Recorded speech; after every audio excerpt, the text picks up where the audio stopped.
A Werewolf Shifter Romance, written by Amelia Hart. Chapter 1. The Wrong Number.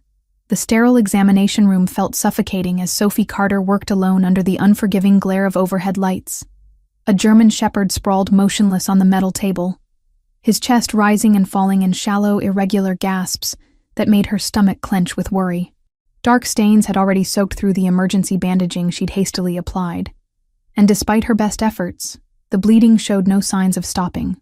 Sophie's fingers found the dog's pulse point, counting the rapid, thready beats, while her mind raced through treatment options she wasn't qualified to attempt. "Easy, boy," she whispered, her voice soft despite the anxiety clawing at her chest. "We're going to get you through this." The dog's eyes, clouded with pain, fixed on her face with the kind of trust that made her heart ache. She'd always had this effect on animals. They seemed to sense something in her that even she didn't understand. Dr. Reed called it a gift, but right now it felt more like a burden as she watched the shepherd struggle for each breath. At 24, Sophie had seen her share of emergency cases, but tonight felt different. The German shepherd had been brought in by a frantic owner just after closing time, hit by a car that hadn't bothered to stop. The impact had left deep gashes across his side, and what she suspected was internal bleeding. Without proper surgical equipment and Dr. Reed's expertise, she was fighting a losing battle. The clinic was eerily quiet at 11:30 at night. Dr. Reed had left 3 hours earlier, muttering something about his grandson's birthday party, leaving Sophie alone with the emergency cases. She didn't mind, usually. The solitude gave her space to think, to focus on healing without the pressure of watching eyes. But tonight, every shadow seemed to hold secrets, and every sound made her jump. Sophie had been working at Riverside Veterinary Clinic for 2 years, ever since she'd started her veterinary studies. The pay wasn't much, but Dr. Reed let her handle real cases instead of just cleaning kennels like other part-time jobs. She needed the experience, and more importantly, she needed the money. Her small apartment above the laundromat barely qualified as housing, but it was all she could afford on her salary and student loans. Her phone lay dead on the counter, its black screen reflecting her worried expression. She'd been so focused on the injured dog that she'd forgotten to charge it, and now the battery had died completely. The landline sat on Dr. Reed's desk across the room, but she needed to move quickly. The dog's breathing was becoming more shallow, and she could see his gums growing pale, a clear sign of shock setting in. "Damn it," she muttered, grabbing the phone and dialing what she thought was Dr. Reed's number. Her fingers, slick with nervous sweat, fumbled across the keys in the dim light. The overhead bulb had burned out an hour ago, leaving only the examination light to work by. She'd been meaning to replace it, but there never seemed to be enough time for maintenance when animals were dying. The phone rang once, twice, 3 times. Sophie tapped her foot impatiently, glancing back at the German shepherd. His eyes were starting to glaze over, and panic shot through her like ice water. She'd lost patients before. It was an inevitable part of veterinary medicine, but never because she couldn't reach help in time. Finally, someone answered. "Hello?" The voice was wrong. Too deep, too commanding, definitely not Dr. Reed's familiar rasp. But desperation made her push forward. She couldn't hang up and waste precious time dialing again. "Dr. Reed, thank God." She breathed into the phone. "The German shepherd is getting worse. I need you here now. The bleeding won't stop and he's going into shock. I've done everything I can, but it's not enough. His breathing is shallow. His temperature is dropping, and I think there might be internal damage. Please, I need your help." Silence stretched across the line, heavy and strange. Sophie could hear her own heartbeat in her ears, could smell the antiseptic that never quite masked the underlying sense of fear and pain that clung to every veterinary clinic. The silence felt wrong, charged with something she couldn't identify. "Where are you?" The voice was crisp, authoritative, definitely not Dr. Reed. Sophie's blood turned cold. She'd dialed wrong. In her panic and exhaustion, she'd mixed up the numbers. Heat flooded her cheeks as embarrassment warred with desperation. This was exactly the kind of mistake she couldn't afford to make. "I'm sorry," she stammered. "I must have dialed the wrong number. I thought you were someone else. I was trying to reach my mentor about a medical emergency. The location, the voice repeated, and something in its tone made her spine straighten. It wasn't a request. It was a command, delivered with the kind of authority that expected immediate compliance. Sophie glanced around the empty clinic, suddenly aware of how isolated she was. The parking lot outside was dark, the streetlights casting long shadows between the buildings. Her beat-up Honda sat alone under the flickering security light, and beyond that, nothing but darkness stretching toward the industrial district. Anyone could be out there, watching, waiting. "I can't tell you that," she said, trying to inject strength into her voice. "I don't know who you are. This was a mistake. You said the German Shepherd was dying." The stranger's voice was calm now, almost gentle. But underneath the softness was steel. "You need help." Sophie looked back at the dog, whose breathing had become even more labored. His tongue was hanging out, pink foam gathering at the corners of his mouth. She was losing him, and Dr. Reed still wasn't answering his phone. She'd tried his number 3 times in the last hour, getting only voicemail each time. Her hands clenched around the receiver as she faced an impossible choice. There was something in the stranger's voice, a certainty that suggested he knew exactly what kind of help she needed. Maybe he was a veterinarian too, someone who understood the desperation of watching a life slip away. Maybe the universe had connected her to exactly the person who could save this dog's life. "Riverside Veterinary Clinic," she heard herself say. "On Maple Street, just past the old courthouse. But I should warn you, I'm calling the police if you're not who you say you are." The line went dead. Sophie stared at the phone in her hand, her heart hammering against her ribs. What had she just done? She'd given her location to a complete stranger, someone who'd answered a wrong number, and somehow convinced her to trust him with information that could put her in serious danger. But the German Shepherd's labored breathing reminded her why she'd taken the risk. She moved back to the examination table, placing her hands gently on the dog's side. His breathing was shallow, rapid, his body temperature dropping despite the warming blanket she'd wrapped around him. She had maybe 20 minutes before she lost him completely.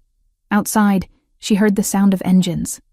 Not just one car, but several, their headlights cutting through the darkness as they pulled into the clinic's parking lot. Sophie's mouth went dry as she watched through the window.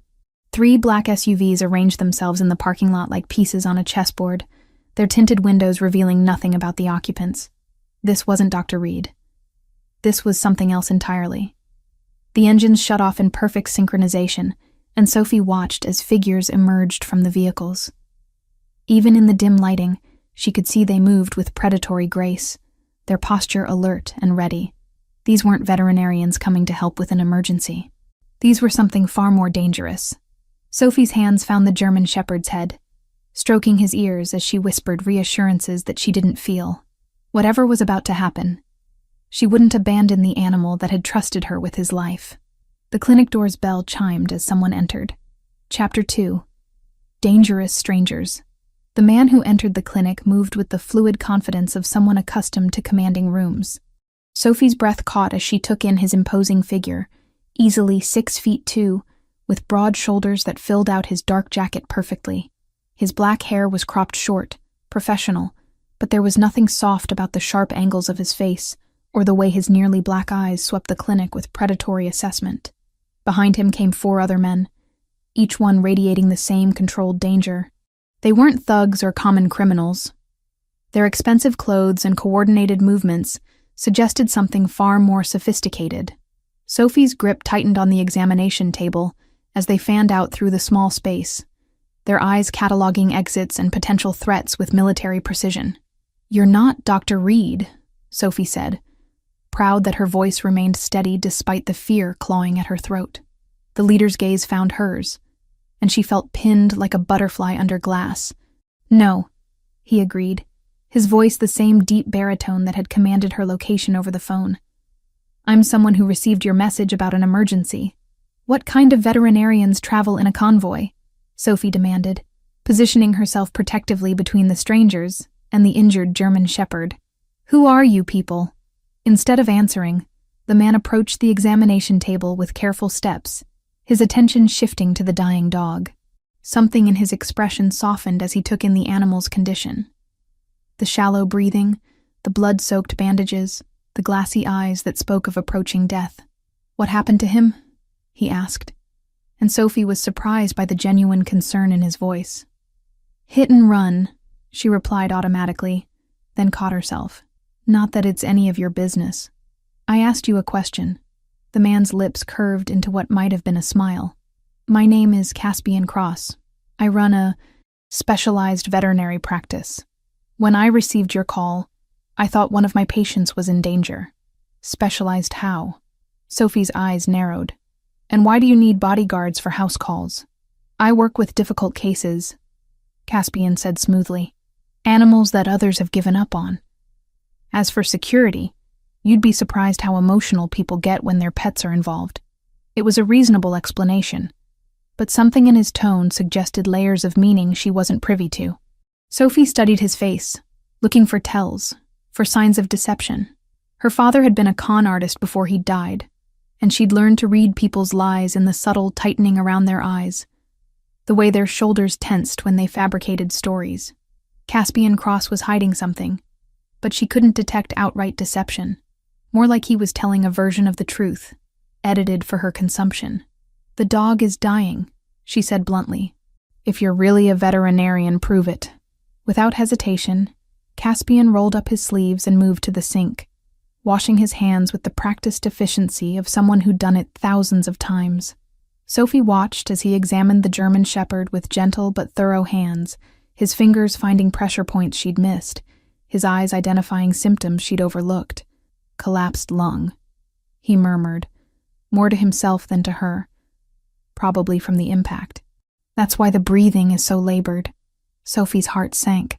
"I don't have the equipment for thoracic surgery." "He's going to die, isn't he?" "Not if we work fast." Caspian's hands moved with surprising gentleness as he stroked the dog's head. "I need you to hold him steady. Can you do that?" "Of course, but—" "Trust me," Caspian interrupted, and something in his eyes made her believe him despite every rational instinct screaming warnings.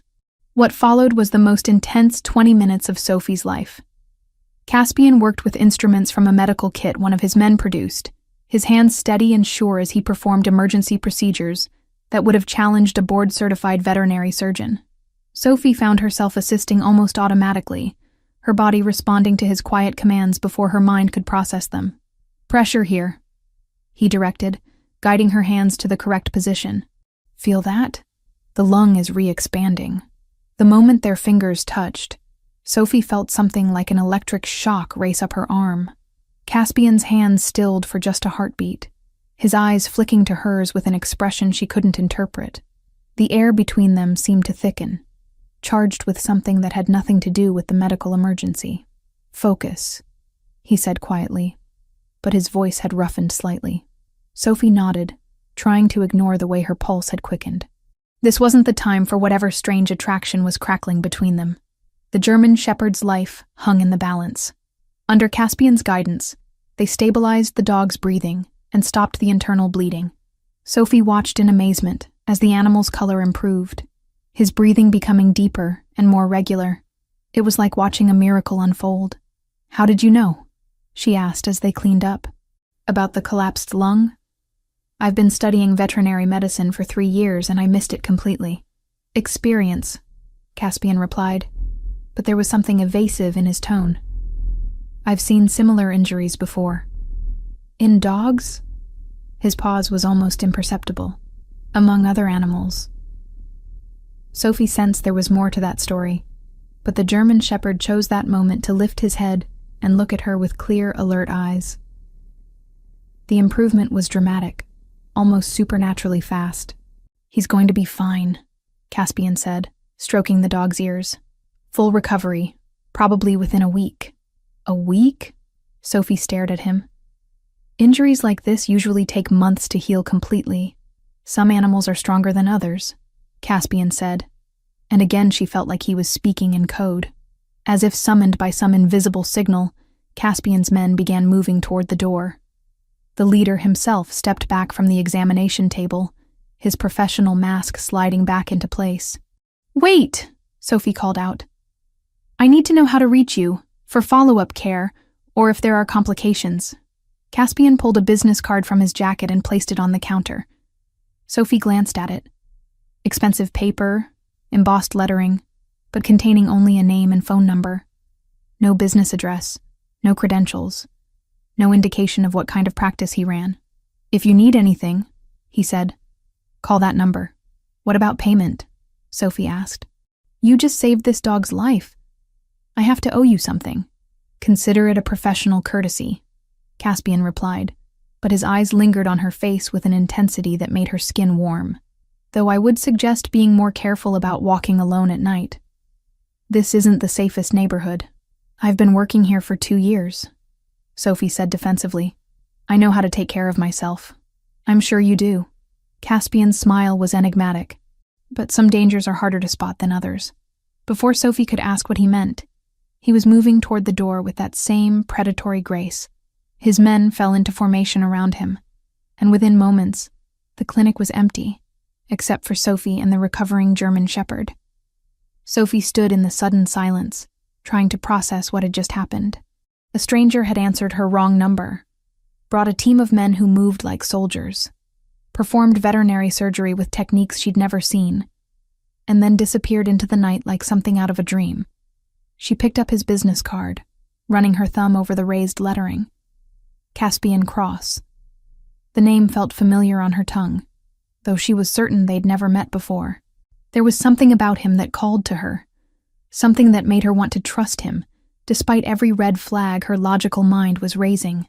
The German shepherd whined softly, drawing her attention back to the present. His eyes were bright and alert, his breathing normal. By all rights, he should still be fighting for his life. But instead, he looked ready to jump off the table and run around the parking lot. Sophie's phone buzzed with a text message. She'd plugged it in while Caspian worked, and now it showed several missed calls from Dr. Reed. "Sorry, kiddo," his voicemail said.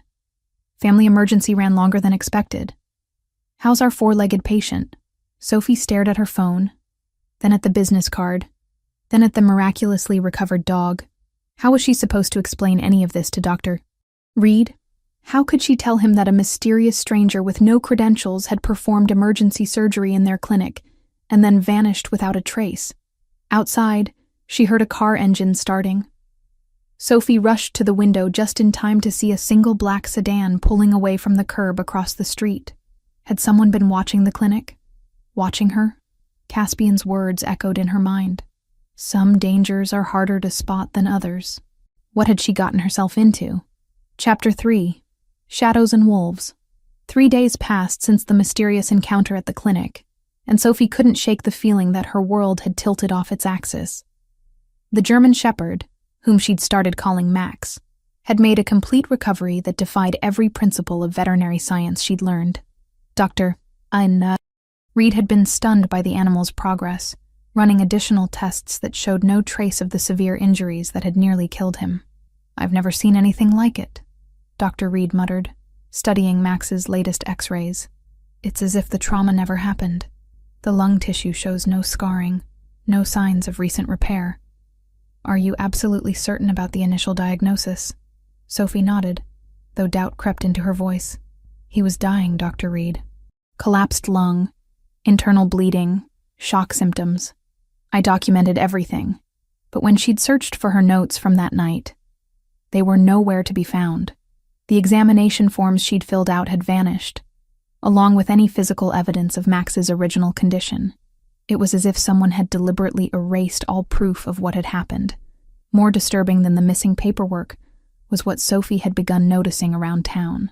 Cars that appeared wherever she went, different vehicles, but always with tinted windows that prevented her from seeing the occupants. A man in a coffee shop who left immediately after she arrived. The sensation of being watched that prickled along her spine every time she walked to her car. At first, she'd dismissed it as paranoia, a side effect of the stress from that night. But the feeling persisted, growing stronger each day. Someone was definitely keeping tabs on her movements. Sophie had tried researching Caspian Cross online, but found only sparse information. A few business listings for Cross Industries, a successful consulting firm with offices in 3 major cities, some charity photos showing him at fundraising events, always impeccably dressed and surrounded by society's elite. Nothing that explained his veterinary skills or his small army of bodyguards. The business card he'd left contained only his name and a phone number. She'd picked it up a dozen times, thumb hovering over her phone's keypad, but something always stopped her from calling. What would she say? Thank you for saving a dog's life with impossible healing techniques. Please explain why I feel like I'm being followed. Thursday evening found Sophie leaving campus later than usual, her head buzzing with information from her advanced animal physiology lecture. Professor Martinez had covered regenerative healing in various species, touching on cases where animals recovered from injuries that should have been fatal. The parallels to Max's recovery were unsettling. The university parking lot was nearly empty, most students having fled for weekend plans or part-time jobs. Sophie's Honda sat under a flickering light that cast intermittent shadows across the asphalt. She'd parked in the same spot for 3 years without incident, but tonight something felt wrong. 2 men emerged from behind a van parked 3 spaces away. They moved with purpose, their attention focused entirely on her. Sophie's hand tightened around her keys, muscle memory from a self-defense class making her position the longest key between her knuckles. "Sophie Carter?" the taller man asked, his smile too wide and too practiced. "Who's asking?" she replied, taking a step back toward the better-lit area near the science building. "We're investigators," the second man said, pulling out a wallet that he flashed too quickly for her to read. "We need to ask you some questions about the incident at your workplace 3 nights ago." "What incident?" Sophie's heart rate spiked, but she kept her voice level. "Nothing happened at the clinic." "Come now, Miss Carter," the first man said, moving to block her retreat. "We know about your visitors, the men with the expensive cars. What do they want with you?" Sophie's mind raced. These men weren't police.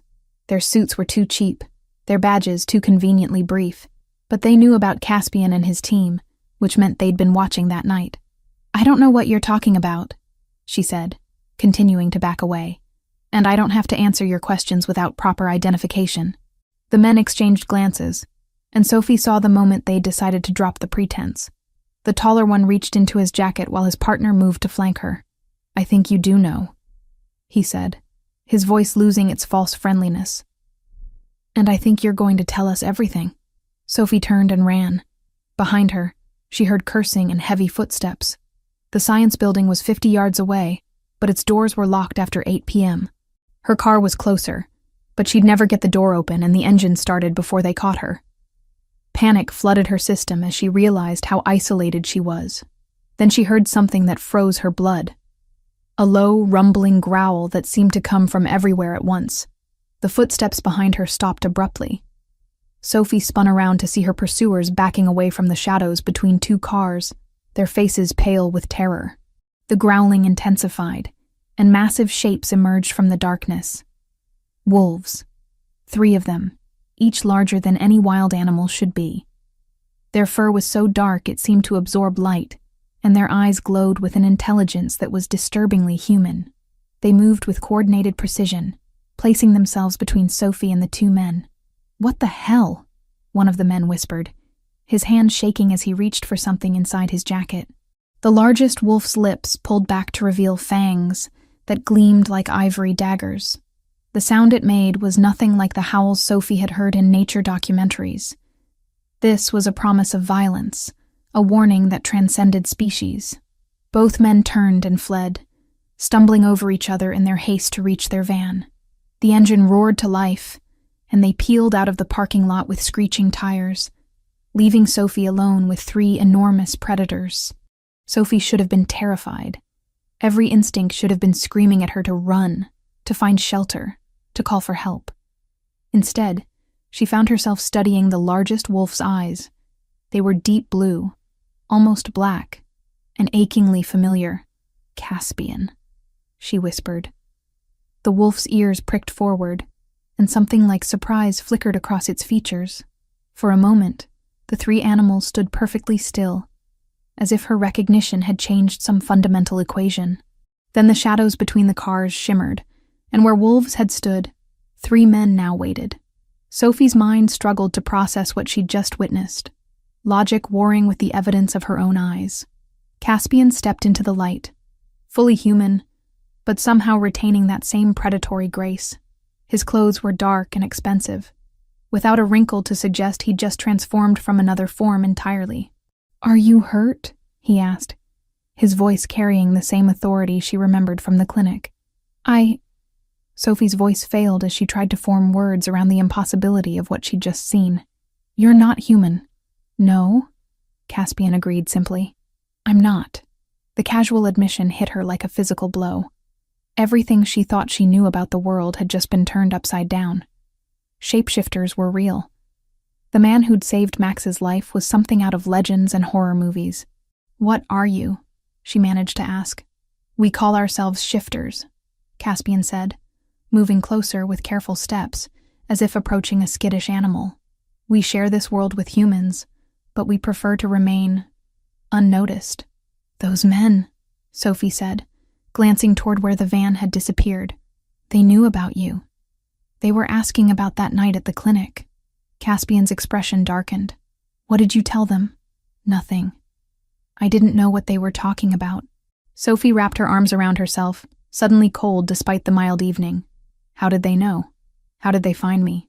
"Because you were seen with me," Caspian said, and something like guilt colored his voice. "Being associated with my kind puts you in danger from people who would use that knowledge for their own purposes." "What kind of purposes?" Instead of answering directly, Caspian pulled out his phone and spoke in low, urgent tones to someone on the other end. Sophie caught fragments: compromised, immediate extraction, and double the perimeter. That made her stomach clench with new fear. "We need to get you somewhere safe," he said, ending the call. "Safe from what?" Sophie demanded. "I don't understand any of this. 3 days ago, you saved a dog's life. Now you're telling me you're some kind of werewolf, and people are hunting me because I witnessed it?" "It's more complicated than that," Caspian said carefully. "But yes, essentially. There are factions among humans who know about our existence. Some want to study us, others want to control us, and a few want to eliminate us entirely. Being seen with me has put you on their radar." Sophie laughed, a sharp sound edged with hysteria. "This is insane. I'm a veterinary student. I study for exams and worry about paying rent. I don't deal with secret organizations and shapeshifters." "You do now," Caspian said gently. "I'm sorry, Sophie. If I'd known that call would endanger you, I would have found another way to help that night." "Found another way to help? You answered a wrong number." "No," Caspian said, his eyes finding hers. "I answered exactly the call I was meant to answer." Before Sophie could ask what he meant, the distant sound of engines echoed across the parking lot, multiple vehicles approaching fast. "Friends of yours?" she asked. Caspian's expression was grim as he counted the lights. "No, and we're out of time." Chapter 4: Sanctuary in the Mountains. The attack came with brutal efficiency. Black SUVs roared into the parking lot from 3 directions, their headlights cutting through the darkness like searchlights.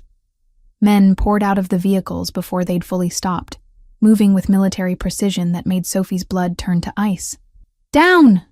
Caspian barked, his hand finding the small of her back and pushing her behind a concrete pillar. Sophie crouched in the shadows, her heart hammering as she watched Caspian and his 2 companions shift into their wolf forms with fluid grace. The transformation was mesmerizing and terrifying. Bones stretching, muscles rippling, human features melting into something wild and powerful. Within seconds, 3 enormous wolves stood where men had been moments before.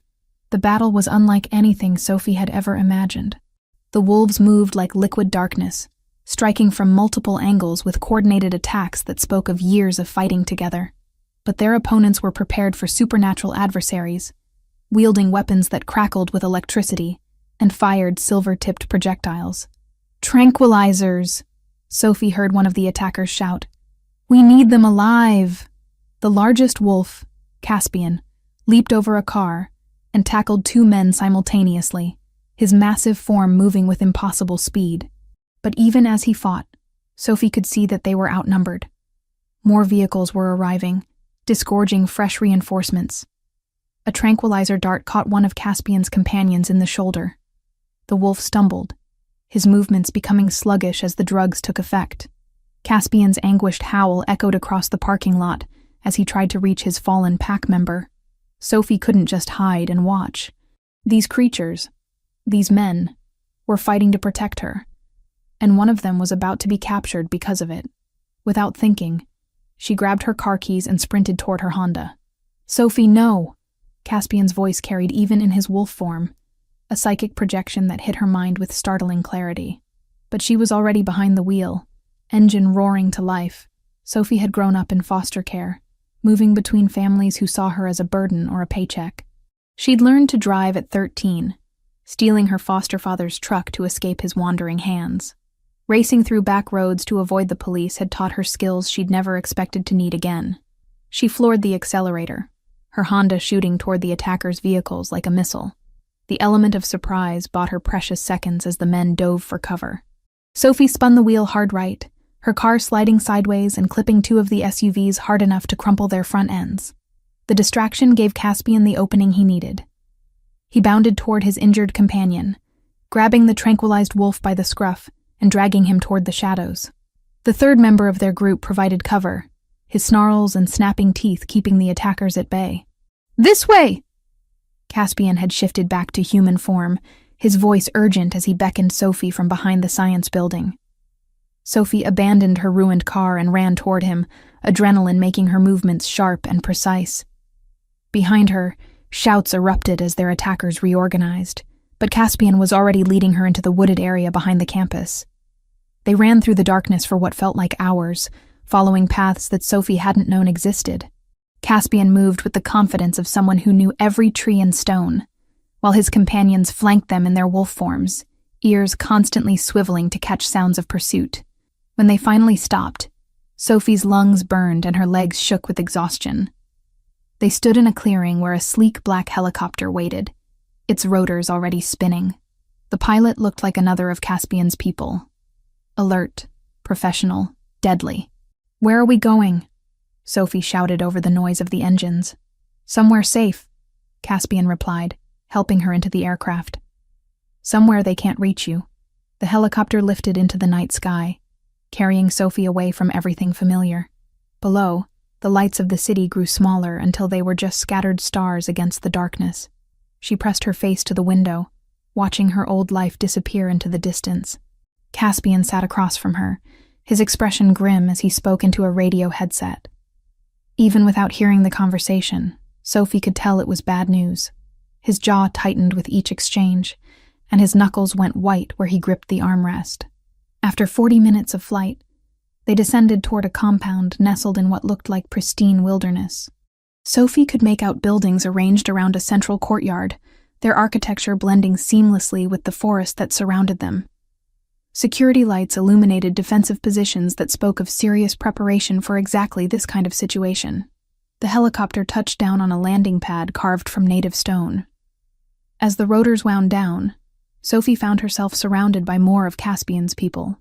They moved with the same predatory grace she was beginning to associate with shifters, their eyes reflecting an inner light that marked them as something other than human. "Welcome to Raven's Ridge," Caspian said, extending his hand to help her from the aircraft. "This is the heart of my territory." Sophie accepted his assistance, though the contact sent that same electric shock up her arm. "Your territory? I'm what our kind calls an alpha," Caspian explained as they walked toward the main building. "I lead the shifter community along the western coast. This compound serves as our headquarters and sanctuary." The interior of the main building was surprisingly warm and comfortable. Stone walls were softened by rich tapestries and carefully chosen artwork. A massive fireplace dominated one wall, its flames casting dancing shadows across leather furniture that looked both expensive and well-used. "You must be exhausted," Caspian said, his formal tone at odds with the intimate setting. "Owen will show you to your room. We can talk more in the morning when you've had time to process everything." A man stepped forward, tall, dark-haired, with the same predatory grace as the others but warmer eyes. "I'm Owen Cross," he said with a slight smile. "Caspian's brother and second in command. Let me get you settled." Sophie followed Owen through hallways lined with photographs showing the compound's history. She caught glimpses of Caspian in many of them, sometimes in formal settings with other serious-looking people, other times in candid shots with what were clearly pack members. In every image, he carried himself with the natural authority of someone born to lead. The guest room Owen led her to was more luxurious than any hotel Sophie had ever seen. A king-size bed dominated the space, while floor-to-ceiling windows offered views of the forest beyond. A fireplace had already been lit, casting warm light across polished wood floors covered with thick rugs. "The bathroom is through there," Owen said, indicating a doorway. "You'll find clothes in the closet. We keep items in various sizes for situations like this. If you need anything else, just pick up the phone. The kitchen staff can prepare whatever you'd like to eat." "Situations like this?" Sophie asked. "Do you rescue people from shadowy government organizations often?" Owen's smile was rueful. "More often than we'd like. The human world isn't as separate from ours as most people believe. There are always those who want to exploit the connection. What do they want with me? I'm nobody special. You were seen with our alpha," Owen said simply. "That makes you special by association." And he paused, studying her face with an intensity that made her uncomfortable. "There might be more to it than that. Caspian will explain when he's ready." After Owen left, Sophie stood alone in the luxurious room, trying to process the events of the last few hours. This morning, her biggest concern had been a midterm exam in comparative anatomy. Now she was a guest. Or was it prisoner? In a supernatural stronghold, protected by creatures that shouldn't exist from enemies she didn't understand. She moved to the windows, looking out at the forest that stretched to the horizon. Somewhere in those trees, she knew, were patrols of shifter guards keeping watch for threats.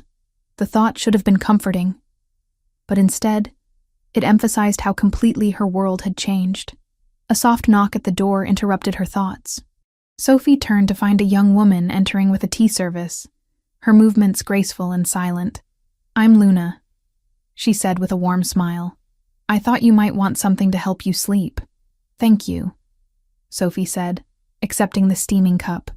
The tea smelled of herbs she couldn't identify, but it carried an immediate sense of calm. "Can I ask you something?" "Of course. Are you like them? A shifter?" Luna nodded. "Most of us here are. This compound houses about 200 pack members and their families. We're not just warriors. We're teachers, doctors, engineers, artists. We live full lives, just hidden from the human world. Why hide?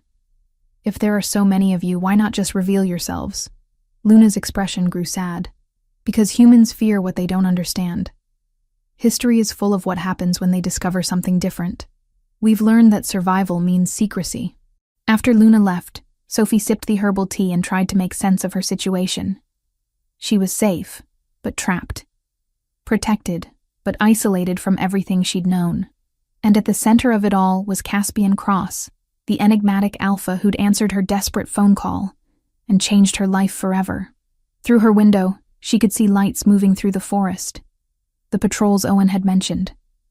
Her protectors were out there, keeping watch through the night.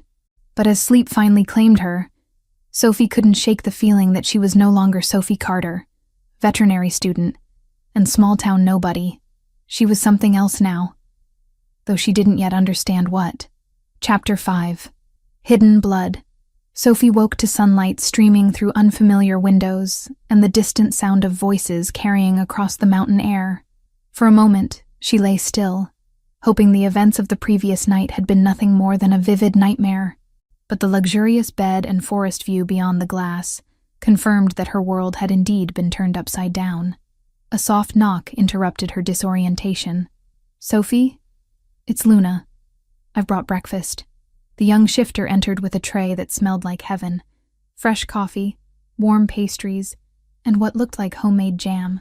She set it on a small table by the windows, her movements carrying that same fluid grace Sophie was beginning to associate with Caspian's people. "How did you sleep?" Luna asked, pulling back the curtains to reveal a breathtaking view of the mountain valley. "Better than I expected," Sophie admitted, wrapping herself in the silk robe she'd found hanging in the bathroom. "Though I keep waiting to wake up and discover this was all a dream." Luna's smile was understanding. "The first contact with our world is always overwhelming. You're handling it remarkably well." "Am I? Because I feel like I'm barely holding it together." "Trust me. You're doing fine. I've seen humans discover our existence before, and most of them end up catatonic or hysterical. You fought back last night. That takes courage. Sophie sipped the coffee, which was better than anything she'd ever tasted, and studied Luna's face. The young woman couldn't be much older than herself, but her eyes held a wisdom that spoke of experiences far beyond her apparent years. "How long have you lived here?" Sophie asked. "All my life. I was born at Raven's Ridge," Luna replied, settling into the chair across from her. "My parents were part of Caspian's father's pack. When the old Alpha died and Caspian took over, nothing really changed for those of us who grew up here. This has always been home." "What happened to his father?" Luna's expression grew somber. "Murdered, along with his mother. Caspian was only 22 when he inherited the leadership of 12 pack territories. Most people thought he was too young, too inexperienced. He's spent the last 7 years proving them wrong." Sophie felt a pang of unexpected sympathy.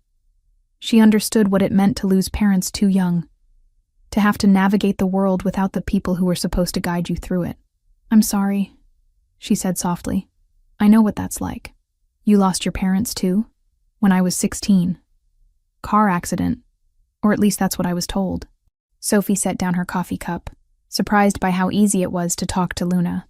"I was shuffled between foster homes until I aged out of the system. Not quite the same as inheriting supernatural leadership responsibilities, but loss is loss," Luna finished gently. "And Caspian would understand that better than most. He's drawn to people who've faced tragedy and come out stronger." Before Sophie could ask what she meant by that, another knock sounded at the door. This time it was Owen, his expression serious as he entered. "Sorry to interrupt," he said, "but Caspian needs to see you. We've had some developments overnight." Sophie's stomach clenched with anxiety. "What kind of developments?"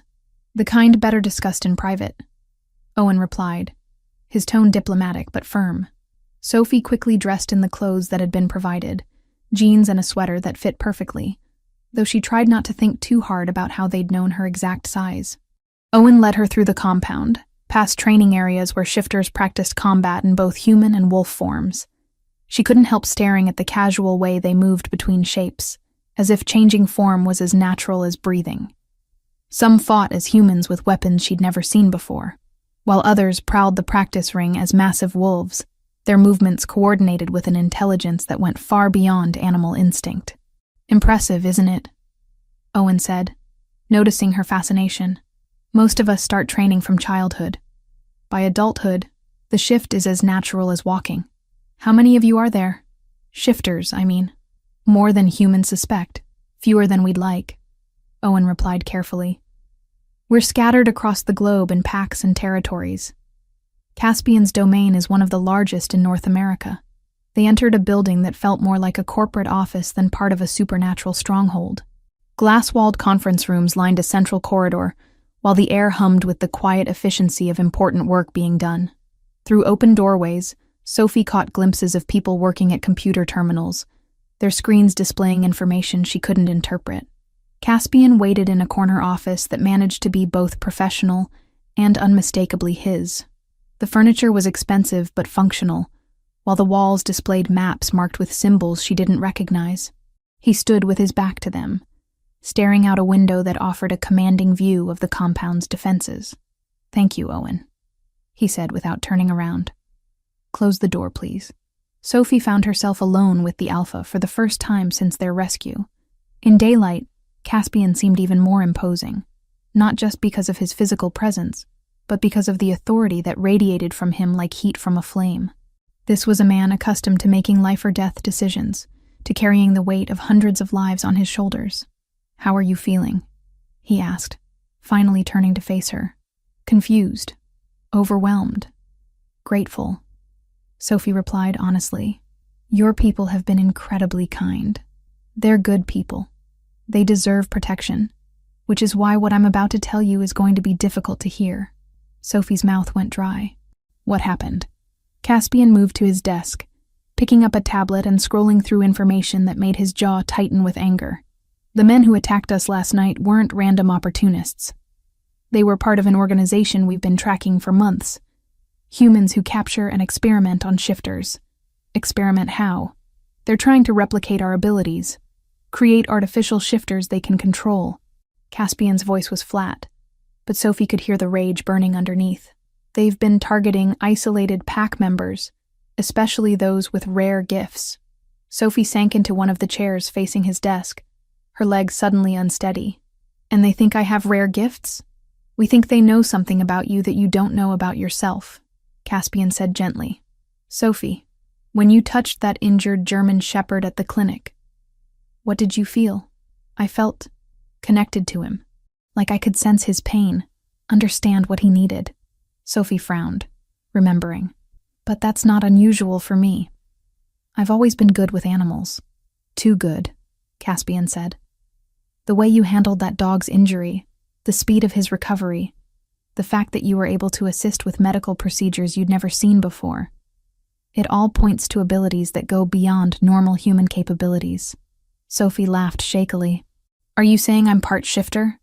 Because I'm pretty sure I'd know if I could turn into a wolf. Not all supernatural bloodlines manifest as shape-shifting, Caspian explained, moving around the desk to sit in the chair beside her. There are healers, empaths, seers. Humans with dormant supernatural heritage who possess abilities their conscious minds don't recognize. That's impossible. I know my family history. My parents were completely normal people. Caspian's expression grew even more serious. Sophie, we've been investigating your background since that night at the clinic. Your parents weren't killed in a car accident. The words hit her like a physical blow. Sophie felt the air leave her lungs as the world seemed to tilt around her. What? They were murdered. By the same organization that attacked us last night. Caspian's voice was gentle but implacable. Your parents were part of a bloodline of healers. Humans who could cure injuries and illnesses that would kill others. They refused to work with these people, so they were eliminated. Sophie stood abruptly, pacing to the window as her mind reeled. Everything she'd believed about her life, about her family, about herself, was crumbling like sand. You're lying, she whispered, but even as she said it, pieces were falling into place, the way animals had always trusted her instinctively. The strange dreams she'd had as a child, filled with images of light and healing. The foster families who'd called her too intense, who'd seemed almost afraid of her sometimes. I wish I were, Caspian said quietly, but the evidence is overwhelming. And Sophie, there's more. She turned to face him, dreading what other revelations he might have. More? The healing abilities you inherited aren't just rare. They're legendary. Your bloodline produces healers maybe once every 100 years. If these people capture you, they won't just study you. They'll use you to create an army of artificial shifters that could destroy everything we've built. Sophie sank back into her chair, overwhelmed by the magnitude of what he was telling her. I don't feel powerful. I don't feel special. I'm just me. You're more than you know, Caspian said, and something in his voice made her look up. His eyes were intense, searching her face as if looking for something specific. Sophie, when we touched at the clinic, did you feel anything unusual? Heat flooded her cheeks as she remembered the electric shock that had passed between them. Yes, but I thought that was just attraction. It was more than that. Caspian leaned forward, his gaze never leaving hers. What you felt was the beginning of a mate bond. A what? Among shifters, we have destined partners. When we meet them, there's an immediate recognition, a connection that goes beyond the physical or emotional. Caspian's voice grew rough. Sophie, you're not just a healer. You're my mate. The room went silent, except for the sound of Sophie's ragged breathing. Everything was too much. The revelations about her parents, about her abilities, about the connection she felt to this dangerous, compelling man. I need air, she managed to say, standing on unsteady legs. Sophie, wait! But she was already moving toward the door, desperate to escape the intensity of his gaze and the implications of everything he'd just told her. She fled through the corridors, past surprised pack members, toward the exit that would take her into the forest where she could think clearly. Behind her, she heard Caspian calling her name. But she didn't stop. She couldn't stop. Not when her entire understanding of herself had just been destroyed and rebuilt in the span of a single conversation. The forest welcomed her with cool shadows and the rustle of wind through pine needles. Sophie ran deeper into the woods, following a path that seemed to call to her instincts. Only when she could no longer see the compound behind her did she finally stop, leaning against a massive tree trunk as she struggled to catch her breath. Her parents had been murdered. She had supernatural abilities. She was supposedly destined to be with a man she'd known for less than a week. And somewhere out there, people were hunting her for her blood. Chapter 6. Blood and Betrayal. Sophie had been walking through the forest for almost an hour when the tranquilizer dart hit her shoulder. The sharp pain was followed immediately by a spreading numbness that made her legs buckle beneath her. She managed one strangled cry before her voice failed entirely, her body betraying her as the drugs took hold. Through blurring vision, she watched figures emerge from the trees around her. They moved with military precision, faces hidden behind tactical masks, weapons trained on her prone form. One of them spoke into a radio with calm professionalism. Package acquired. Beginning extraction. Sophie tried to fight as they lifted her, tried to call out for Caspian, but her body no longer obeyed her commands. The last thing she saw before unconsciousness claimed her was the canopy of pine branches disappearing as they carried her away from safety. When awareness returned, Sophie found herself in what looked like a medical facility, carved from raw stone. The walls were rough-hewn rock, but the equipment was state-of-the-art. Monitoring devices, surgical instruments, and restraints that held her firmly to a metal examination table. Bright lights overhead made her eyes water as she tried to focus on her surroundings. "Ah, you're awake. Excellent." The voice was cultured, refined, with just a hint of an accent she couldn't place. Sophie turned her head to see a man in an expensive suit approaching her table. He was tall and lean, with perfectly styled blonde hair and cold blue eyes that studied her with scientific interest. "Who are you?" Sophie's voice came out as a croak, her throat dry from whatever drugs they'd given her. "My name is Victor Crane," he said, pulling up a chair beside her table. "And you, my dear, are far more valuable than you realize." "I don't know what you're talking about." Sophie tested the restraints holding her wrists and ankles, but they were designed to hold much stronger creatures than herself. Victor's smile was patronizing. "Of course you don't. That's the beauty of dormant bloodlines. The power exists whether you're aware of it or not. Tell me, Sophie Carter, do you know what your parents really were?" Despite Caspian's revelations earlier, hearing it from this stranger's lips sent ice through her veins. "My parents were normal people." "Normal people don't possess the genetic markers for supernatural healing abilities," Victor said, consulting a tablet in his hands. "Normal people don't carry bloodlines that can trace their ancestry back to the original healers who walked alongside the first shifters centuries ago." He stood and moved to a nearby table covered with medical instruments. Sophie's heart rate spiked as she watched him examine various syringes and scalpels with casual interest. "You see, my dear, your parents made a terrible mistake 16 years ago. When my organization approached them about joining our research program, they refused. They believed their gifts should remain hidden, used only to help animals and the occasional human who stumbled across their path. So you killed them," Sophie whispered, pieces of a horrific puzzle falling into place. "We removed an obstacle," Victor corrected matter-of-factly, "and we've been watching you ever since, waiting for your abilities to manifest. Imagine our surprise when our surveillance indicated you'd made contact with Caspian Cross, the most powerful alpha on the western seaboard." Victor returned to his chair, leaning forward with predatory interest. "That connection accelerated your awakening, didn't it? Being near such a powerful shifter, feeling the pull of the mate bond. It triggered abilities that might have remained dormant for years." Sophie said nothing, but her silence seemed to confirm his suspicions. "The beauty of healer bloodlines," Victor continued, "is that the abilities work regardless of the subject's cooperation. Your touch can cure injuries, accelerate healing, even bring someone back from the brink of death. All we need is your blood, your genetic material, and we can synthesize that power." "To do what?" Sophie demanded, though she dreaded the answer. "To create controllable shifters, of course. Imagine an army of supernatural soldiers, all bound to obey human commanders. No more hiding in the shadows, no more pretending to be the weaker species." Victor's eyes gleamed with fanatic fervor. "With your healing abilities incorporated into our serum, our artificial shifters will be nearly immortal. A door opened at the far end of the chamber, and several people in lab coats entered wheeling equipment that looked like something from a nightmare. IVs, extraction devices, machines. Sophie didn't recognize but which radiated menace. "The process will be somewhat uncomfortable," Victor said conversationally. "But don't worry, we need you alive and relatively healthy for the foreseeable future. Think of yourself as a renewable resource." Sophie pulled against her restraints with desperate strength, but the metal held firm. "Caspian will find me. He'll tear this place apart." "Oh, I'm counting on it," Victor replied with genuine pleasure. "You see, dear Sophie, you're not just bait for one alpha. Cross isn't the only shifter who's shown interest in your unique abilities.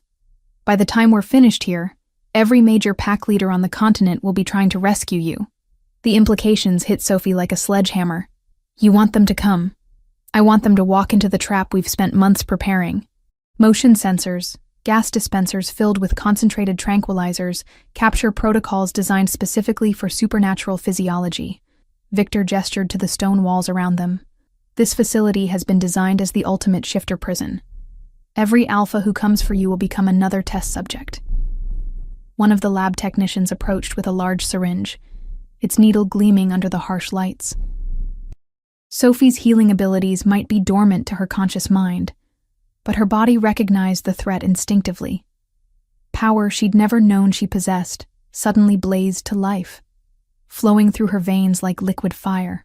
The restraints holding her left wrist snapped. Victor's eyes widened with excitement rather than alarm. "Magnificent. Did you see that?" The stress response triggered a massive surge in her cellular energy output. Sophie used her free hand to tear at the remaining restraints, but the technicians were already moving. More syringes appeared, filled with sedatives designed to suppress supernatural abilities. But as the first needle pierced her skin, Sophie's power lashed out instinctively. The technician who'd injected her suddenly straightened, his eyes clearing as if he'd awakened from a long sleep. Confusion replaced the cold professionalism on his face as he looked around the chamber. "What am I doing here?" he asked, his voice filled with genuine bewilderment. "Where are we?" Victor cursed and grabbed a weapon from one of the guards, shooting the confused technician with a tranquilizer dart. As the man collapsed, Victor turned to Sophie with renewed interest. "Fascinating. Your healing abilities can not only cure physical ailments but also mental conditioning. That technician had been psychologically programmed for months, and you undid it with a single touch." Sophie had freed her other wrist and was working on the ankle restraints when alarms began blaring throughout the facility. Red lights flashed, and automated voices announced security breaches in multiple sectors. "Right on schedule," Victor said, checking his watch. "Your mate has excellent timing." Through the facility's intercom system, Sophie could hear sounds of battle, growls, gunfire, and the distinctive sound of metal being torn apart. Hope blazed in her chest as she recognized the fury in those wolf howls. Caspian had found her, but Victor seemed unperturbed by the chaos. "Guards, initiate Protocol 7. It's time to welcome our guests properly." Gas began hissing from vents in the ceiling. Not the killing kind, but Sophie could smell the chemical tang of the tranquilizers Victor had mentioned. Whatever concentration they were using was strong enough to affect shifters, which meant it would overwhelm her human physiology in seconds. Sophie freed her ankles and rolled off the examination table, just as the chamber door exploded inward. Caspian stood in the doorway in human form, his clothes torn and bloody, his eyes blazing with protective fury that made him look more wolf than man. "Get away from her!" he snarled, his voice carrying harmonics that spoke of barely controlled transformation. "I don't think so," Victor replied calmly, pressing a remote control in his hand. The floor beneath Caspian's feet suddenly gave way, dropping him into a pit lined with silver spikes. Sophie screamed as she watched him fall, but Caspian managed to catch the edge of the pit, his enhanced strength allowing him to hang suspended above the deadly trap.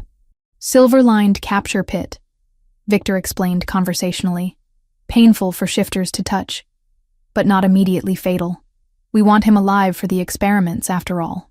Sophie's power surged again, stronger this time, fueled by rage and desperation.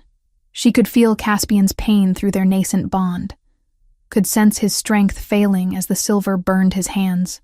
Without thinking, she lunged toward Victor, her hands glowing with energy she was only beginning to understand. "Sophie, don't!" Caspian's warning came too late. Victor caught her wrists in hands that felt like steel cables, his grip far stronger than any human should possess. As their skin made contact, Sophie realized with horror that her healing power was flowing into him, not harming him. "Thank you, my dear," Victor said as supernatural energy coursed through his body. "I was wondering how to field test our enhancement serum. Your power will make an excellent catalyst." Sophie watched in growing terror as Victor's eyes began to glow with stolen energy, as his already impressive strength increased beyond human limitations. She'd just given their enemy the power to become something far worse than a mere human fanatic. She'd created a monster. Chapter 7. The Alpha's Claim. Victor's enhanced strength lifted Sophie off the ground as stolen power coursed through his system. His eyes blazed with supernatural energy that didn't belong to him, and his grip on her wrists felt like iron manacles. But even as terror flooded through her, Sophie could feel something else. A connection that went deeper than fear or pain. Caspian's presence in her mind, urgent and desperate. "Sophie, listen to me. The bond between us, use it. My strength is yours." She didn't understand what he meant until she felt it. Power flowing not just from her into Victor, but from Caspian into her. The mate bond he'd spoken of was more than emotional connection. It was a conduit that allowed them to share abilities, to become more than the sum of their parts. "Impossible," Victor snarled as he felt the change in her energy signature. "You're just a human with dormant abilities." "No," Sophie said, her voice stronger than it had been moments before. "I'm something else entirely." The power building within her wasn't just healing energy anymore. It carried the force of Caspian's alpha authority, the protective fury of a mate defending his chosen partner. Sophie had never felt anything like the strength flowing through her veins, transforming her from victim to something far more dangerous. Victor's eyes widened as he realized what was happening. "You're bonding. Right now, in the middle of battle, you're completing a mate connection that takes most shifter pairs months to achieve. Some bonds are stronger than others," Caspian said through gritted teeth, as he hauled himself out of the silver-lined pit. His hands were burned and bleeding from contact with the toxic metal, but determination drove him forward. Sophie channeled the combined power flowing through her into a surge of pure healing energy, but instead of letting Victor steal it, she reversed the flow. Every enhanced ability he'd absorbed, every artificial modification his body had undergone, she began systematically dismantling. Victor screamed as his stolen strength turned against him. The enhancements that had made him superhuman became weaknesses, as Sophie's power identified them as foreign elements to be purged. His grip on her wrists loosened as his body convulsed with the effort of containing energies at war within his cells. "Kill them both!" Victor managed to shout to his remaining guards. But Caspian was already moving, his injuries forgotten in the face of mortal threat to his mate. He shifted mid-leap, human form dissolving into the massive black wolf that had first saved Sophie in the parking lot. His jaws closed around the throat of the nearest guard, while his claws raked across tactical armor, designed to stop bullets, but not supernatural fury. Sophie felt every moment of the battle through their growing connection. Caspian's pain became hers, but so did his strength, his speed, his predatory instincts honed by years of leadership.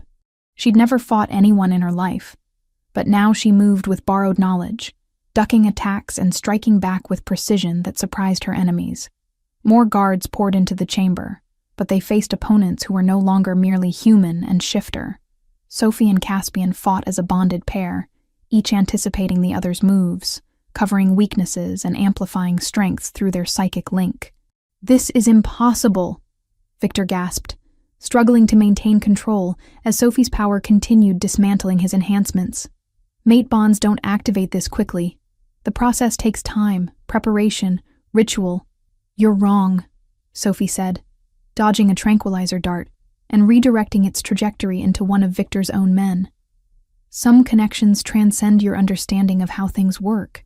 Through the facility's sound system, she could hear the battle expanding.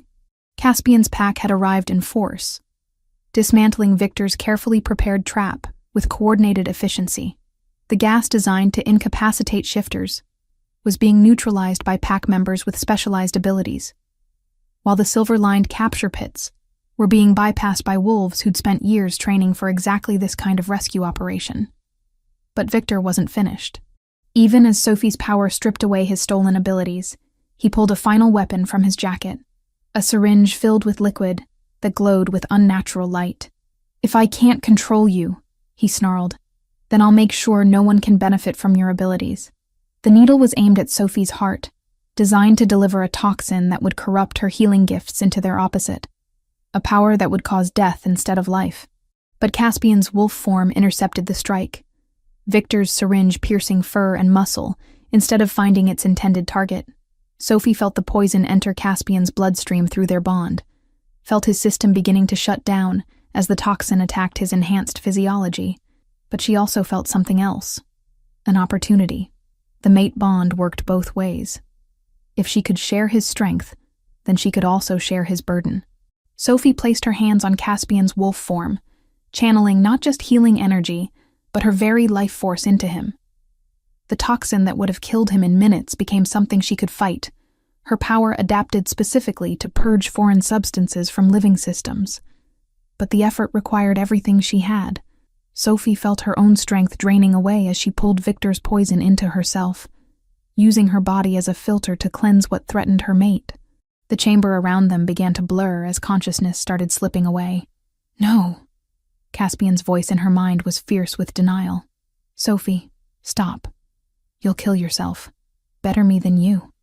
She managed to think back, though forming coherent thoughts was becoming increasingly difficult. Not acceptable. Caspian's human form materialized as he shifted back, his hands covering hers where they pressed against his chest. "We do this together or not at all." Their combined will focused the poison into a concentrated mass that Sophie's power could isolate and destroy. Instead of trying to process the toxin alone, they shared the burden between them, the mate bond allowing them to divide what would have been fatal to either one separately. Victor watched in growing horror as his ultimate weapon was systematically neutralized. This isn't how it works.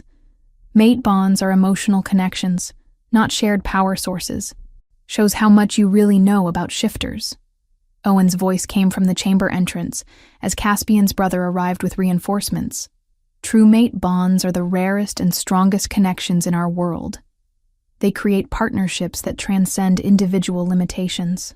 The remaining guards surrendered as pack members filled the chamber, their coordinated assault having overwhelmed Victor's facility completely. But Sophie barely noticed their arrival. Her attention focused entirely on the man whose life she'd just saved, and who had saved hers in return.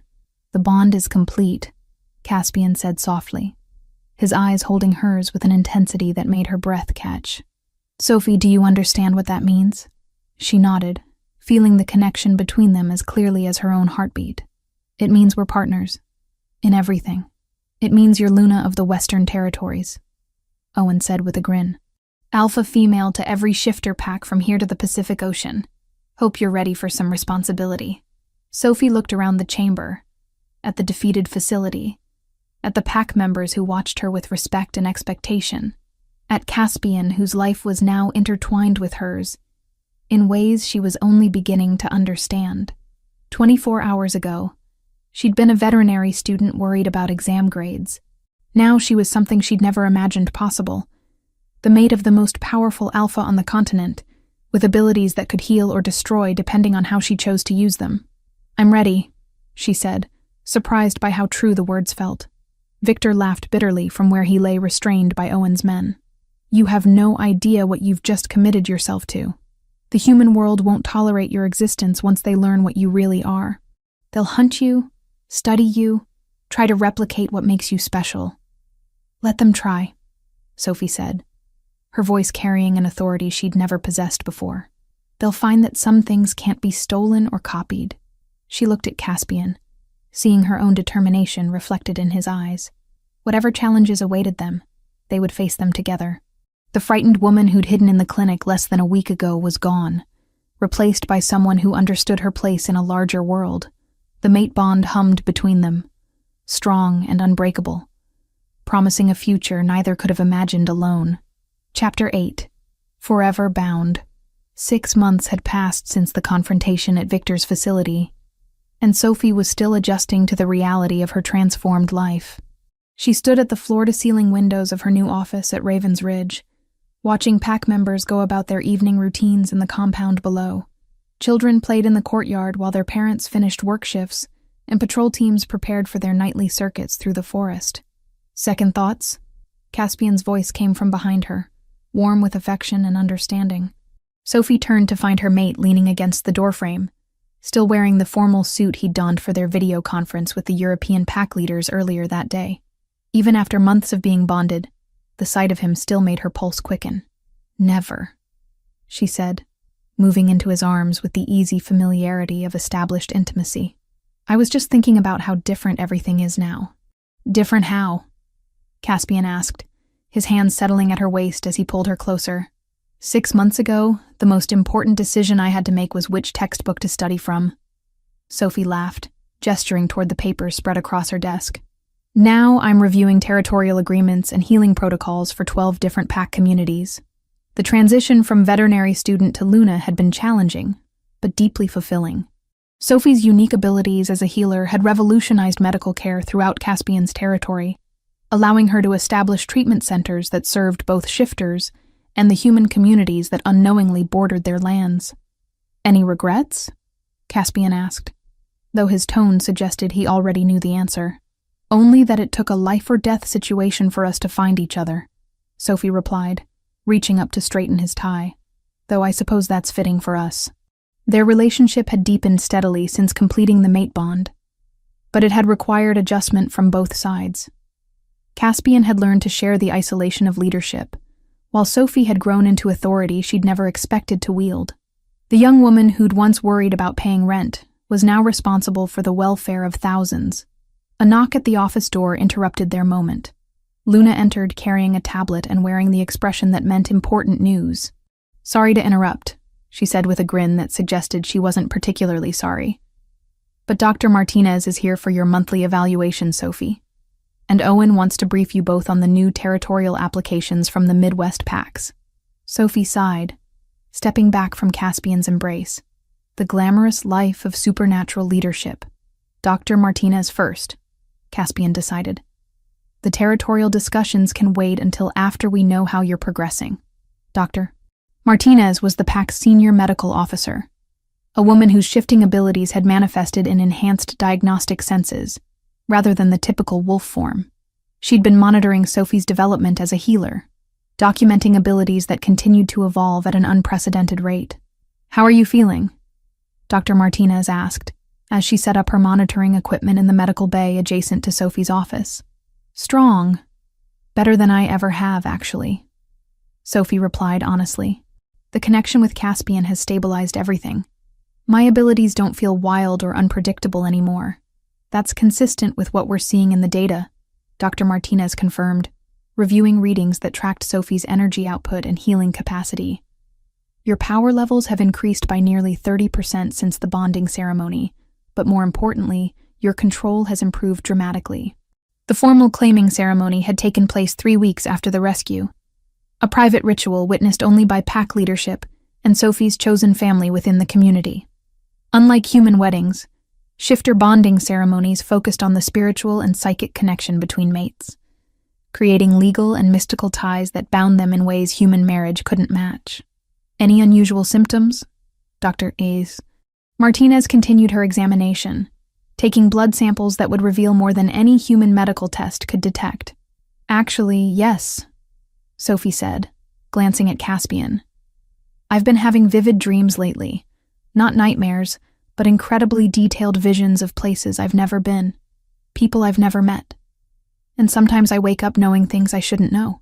Dr. Martinez paused in her work, exchanging a meaningful look with Caspian. "What kind of knowledge?" "Yesterday I knew that a pack member in Oregon was injured before Owen received the emergency call," Sophie explained. "Last week I woke up with detailed information about healing techniques that aren't in any textbook I've studied. Ancestral memory," Dr. Martinez said with excitement. "Your healer bloodline is connecting you to the knowledge of previous generations. It's incredibly rare, even among documented healers."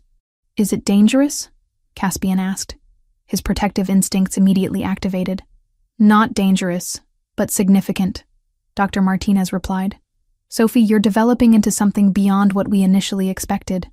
The combination of your natural abilities, the mate bond enhancement, and now ancestral memory access makes you possibly the most powerful healer born in centuries."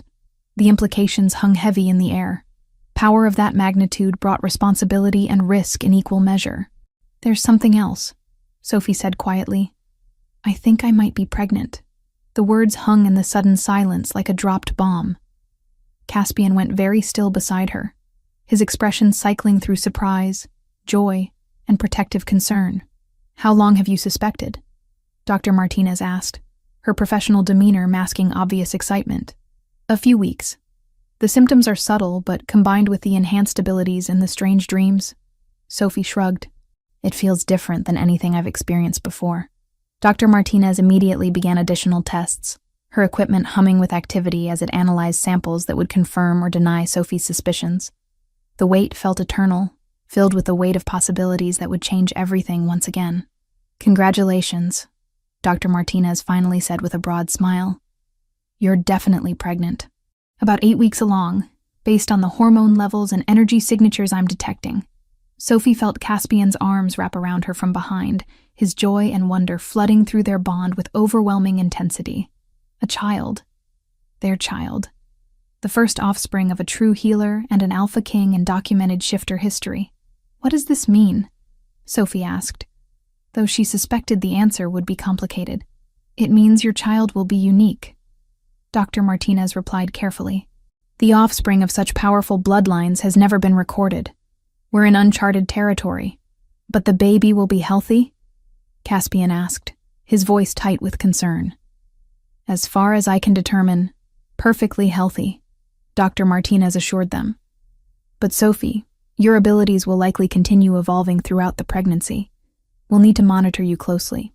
Later that evening, Sophie and Caspian walked through the forest surrounding Raven's Ridge, following paths they'd traveled countless times during their bonding period. The woods felt different now, not just familiar, but truly home. "Are you scared?" Sophie asked, her hand resting protectively over her still flat stomach. "Terrified," Caspian admitted with characteristic honesty. "I've led packs through wars and territorial disputes, but the thought of being responsible for a child who might inherit both our abilities..." He shook his head. "That's a level of responsibility I never imagined. We'll figure it out together," Sophie said, echoing words he'd spoken to her during their first weeks at the compound. "That's what mates do." They paused at their favorite overlook, where the valley spread out below them, dotted with the lights of the compound. Somewhere in the distance, wolves howled their evening songs to the rising moon. "Do you ever miss your old life?" Caspian asked.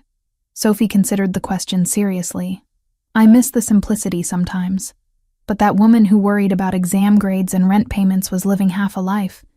She didn't know what she was capable of, didn't understand her place in the world. And now you do? Now I know that some people are meant for extraordinary things," Sophie replied, turning to face him.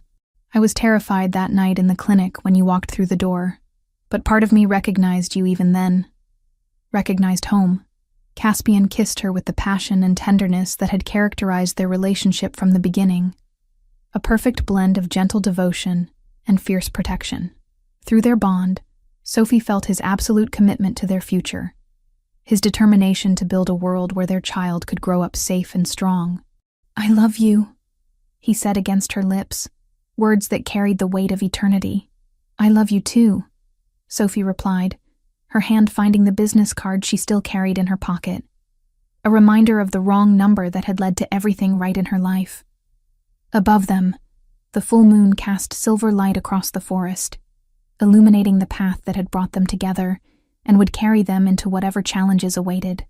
They were no longer just individual people trying to survive in a complex world. They were mates, partners, leaders of a community that looked to them for protection and guidance. And soon, they would be parents to a child who would inherit abilities that could reshape the relationship between human and shifter worlds. Whatever came next, they would face it together, bound by love and destiny in equal measure. The future stretched ahead of them, bright with possibility, and anchored by the unbreakable connection forged in crisis and strengthened by choice. Sophie Carter, the frightened veterinary student, was gone forever.